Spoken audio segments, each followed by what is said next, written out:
Olá, meus queridos irmãos e irmãs, tudo bem? Olha só, no Reavivados por Sua Palavra de hoje, estamos meditando em Abacuque capítulo 2. Quero convidar você a tomar a sua Bíblia agora e abri-la lá. Leremos os versículos 6, 9, 12, 15 e 19. São os 5 ais colocados aqui pelo profeta de Deus. Vamos então ao versículo 6, ao primeiro ai. Ai daquele que acumula o que não é seu. Verso 9. Ai daquele que ajunta em sua casa bens mal adquiridos. Versículo 12. Ai daquele que edifica a cidade com sangue e a fundamenta com iniquidade. Versículo 15. Ai daquele que dá de beber ao seu companheiro. Versículo 19. Ai daquele que diz à madeira, acorda, e à pedra muda, desperta. Pode o ídolo ensinar? Eis que está coberto de ouro e de prata, mas lá no seu interior não há fôlego nenhum. Meus amigos e minhas amigas, o livro do profeta Abacuque pode ser dividido em 3 partes diferentes.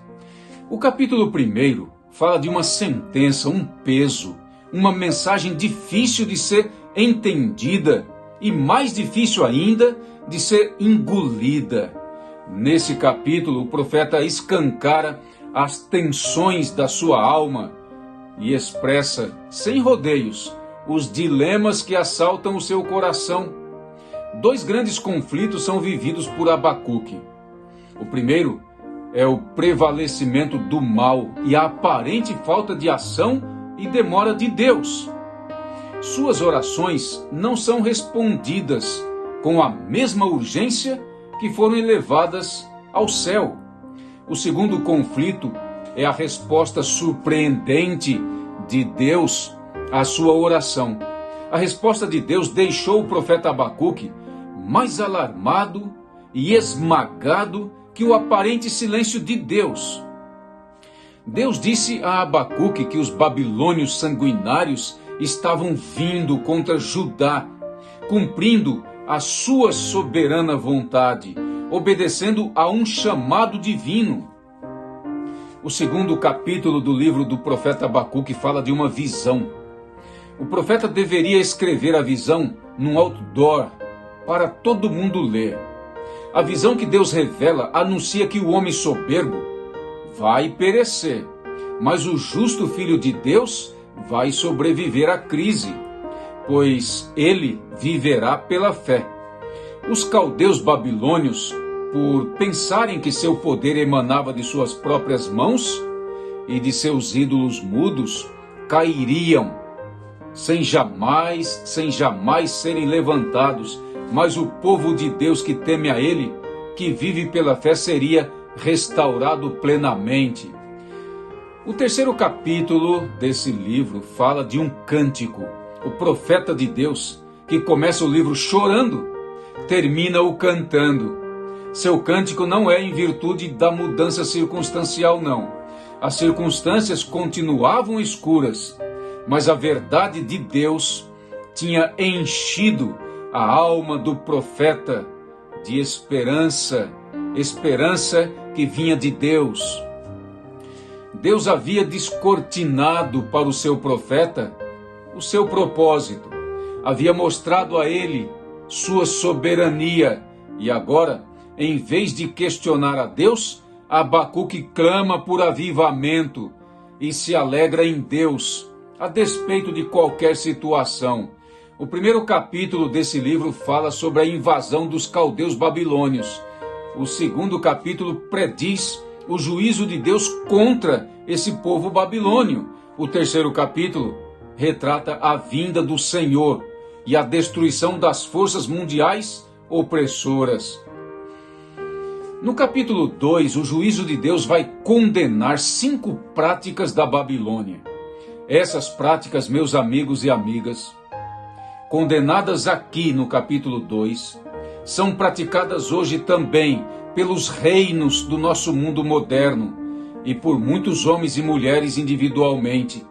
Eu espero sinceramente que você que me ouve agora não esteja praticando essas ações malignas, mas se você estiver praticando elas, Você deve abandoná-las hoje mesmo, agora mesmo, e se render a Deus em arrependimento e fé, voltando-se para Ele, servindo-o integralmente.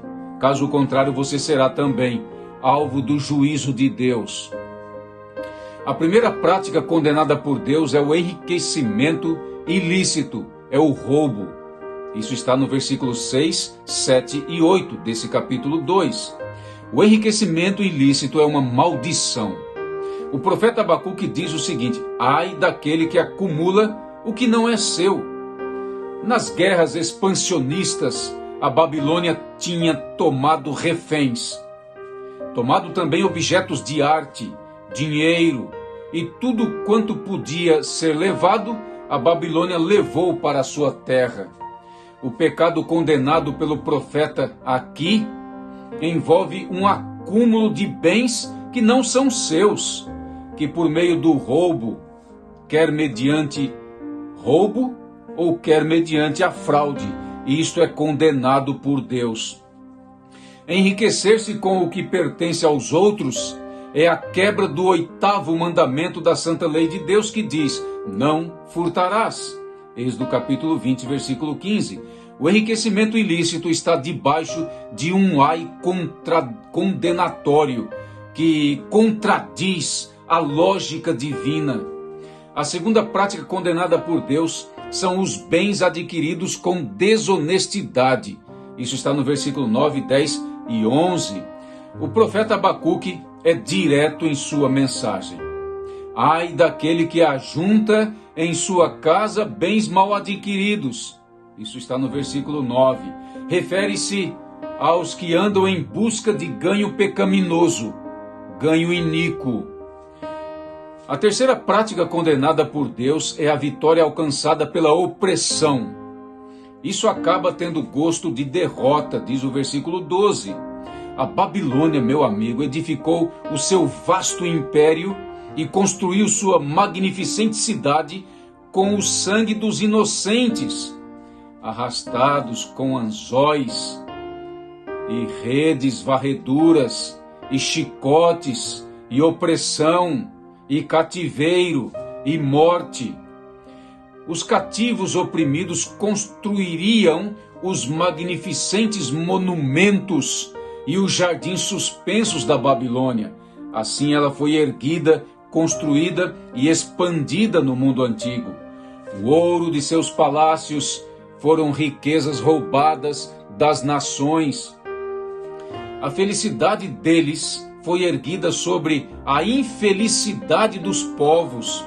O riso deles foi construído sobre os escombros das lágrimas dos povos esmagados por sua violência.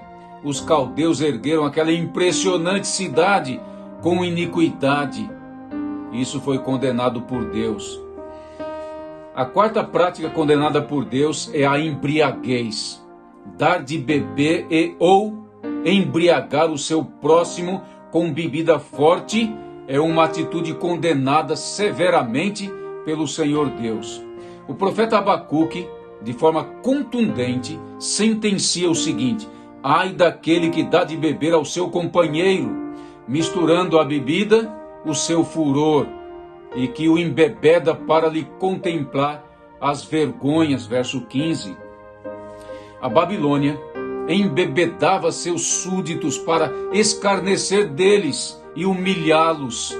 A mão de Deus, meu amigo, pesou sobre aquele arrogante império, e ele caiu numa noite de bebedeira e orgia, pelo juízo que veio de Deus a esta corte. Deus abomina todo expediente que visa a explorar e humilhar as pessoas. Ele julga a intenção maligna dos corações que pretendem expor as pessoas ao vexame, ao ridículo. A quinta prática condenada por Deus é a idolatria. Esse último ai é proferido contra o maior de todos os pecados, a idolatria. A verdade é que a idolatria representa a fonte, a razão básica de todos os outros ais. A idolatria é uma abominação para Deus. e é uma premeditada transgressão dos mandamentos de Deus, conforme está lá em Êxodo capítulo 20. A idolatria é adorar a criatura em lugar do Criador, disse Paulo quando escreveu aos Romanos no capítulo 1. A idolatria começou com Lúcifer, que disse o seguinte: subirei acima das mais altas nuvens e serei semelhante ao Altíssimo Deus, Isaías 14. A idolatria entrou na humanidade quando Eva quis ser igual a Deus, Gênesis 3, verso 5. Este blasfemo cântico, glórias ao homem nas maiores alturas, constitui a essência da idolatria. A palavra hebraica para ídolo significa coisa vã, aquilo que não tem nenhum valor. Vejamos algumas lições deste parágrafo. Os ídolos são absolutamente impotentes. Temos que entender isto. Capítulo 2, verso 18. Um ídolo não é nada. É pau, é pedra, é gesso, é material. A idolatria é resultado de um entorpecimento da razão e de uma densa cegueira espiritual. Os homens adoram um Deus criado por eles mesmos. Prostram-se diante de ídolos fabricados por eles mesmos. Os ídolos são impotentes, desprovidos de vida e poder. O profeta Abacuque pergunta o seguinte: que aproveita o ídolo, visto que o seu artífice o esculpiu? Verso 18. Um ídolo é tudo aquilo que nós colocamos no lugar de Deus. Há muitos ídolos, então, sendo adorados ainda hoje, não é verdade? Como, por exemplo, o dinheiro, os bens de consumo, os astros do esporte, do show business, da moda, do cinema, o sucesso pessoal e os prazeres da vida. Para muitos, o dinheiro, por exemplo, é mais do que uma moeda, é um espírito, é um ídolo, é mamon. O dinheiro é o Deus mais adorado e servido no mundo atualmente. Você há de convir comigo nisso. Há muitos que vivem, morrem e matam por causa desse ídolo. Muitos se casam e se divorciam por causa do dinheiro. Multidões e multidões se prostram diariamente no seu altar, consagrando a esse Deus seus sonhos, sua devoção, sua força e sua vida. Coisas e pessoas podem se transformar em verdadeiros ídolos em nossa vida. A posição social pode ser um ídolo, bem como a realização profissional. Para alguns, seu ídolo é o apetite, pois vivem apenas em razão de sentir prazer carnal. A capacidade intelectual pode ser um ídolo também. A Bíblia pode nos exortar da seguinte maneira, com força e com assertividade: filhinhos, guardai-vos dos ídolos. 1 João capítulo 5, verso 21. Meu amigo e minha amiga, atenção. Eu espero sinceramente que você que me ouviu não esteja praticando essas ações, esses pecados.